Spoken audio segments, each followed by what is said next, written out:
I imagine some of you have already read your research or at least have skimmed it, but I want you to take some time in the next few days to actively read through your research and annotate, which means to note the important and relevant information you will be gleaning from it. This is a great time to keep your research questions in mind as you note the answers you may find as you read through your research. I don't have a specific or best way to annotate, but I'm hoping to give you some strategies to consider as you move forward. So the first being sort of the typical annotation, which requires highlighting and note-taking in the margins. Obviously, if you have printed your sources, this may be a really simple task. However, I imagine the majority did not or could not print them.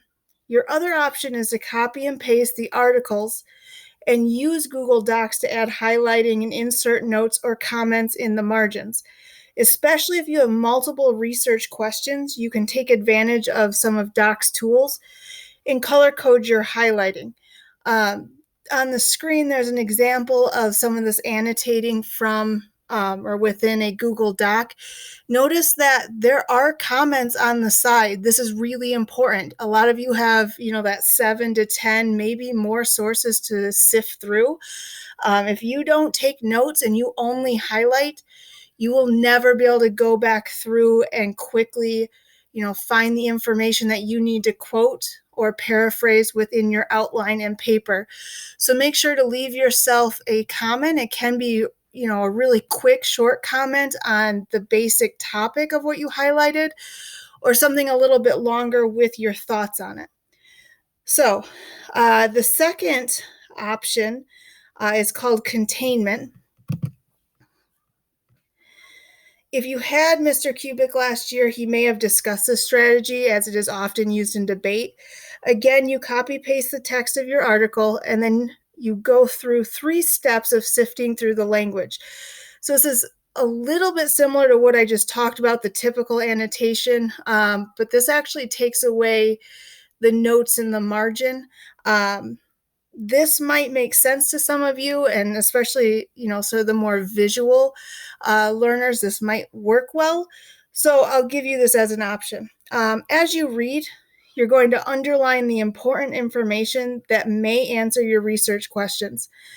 Second, you have to go back through and minimize the irrelevant information. So you maintain the context of the article. You're not deleting information, but you do de-emphasize particular language and ideas. And then finally, you go through and highlight the actual language from the underlying portions that you would consider quoting within your paper.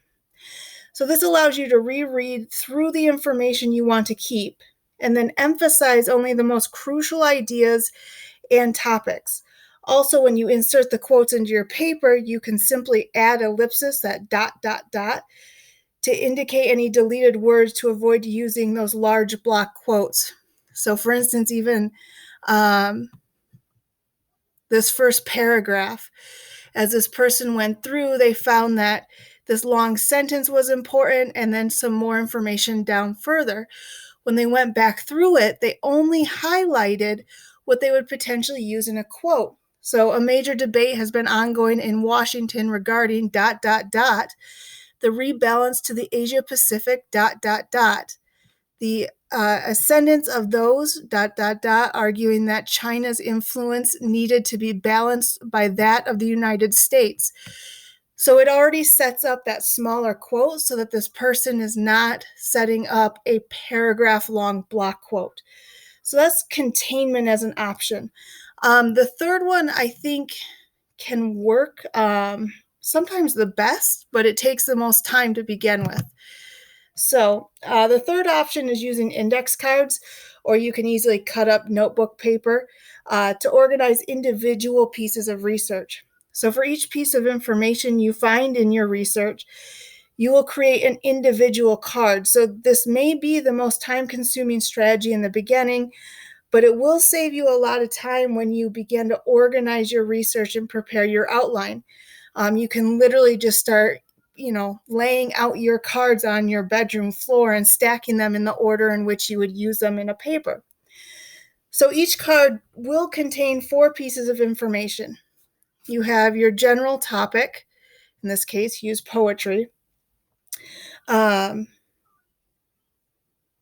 this could possibly be the question it's trying to answer. If you're trying to organize your paper by your original research questions, you're going to have the number of the source, as in if you were to number your work cited, which number is each source. This should be sort of an easy way to go back and find that full citation. The middle of the card will have the paraphrased or quoted information you're pulling from that source. And then finally, you will list the page number you found the information on to later check context and or create an in-text citation. So I highly recommend that you put the necessary time into this step. The more effort you put in now, the easier the rest of this process will be. Your research should drive your paper, and if you're an expert on your research and it's well organized, outlining and drafting will go smoothly.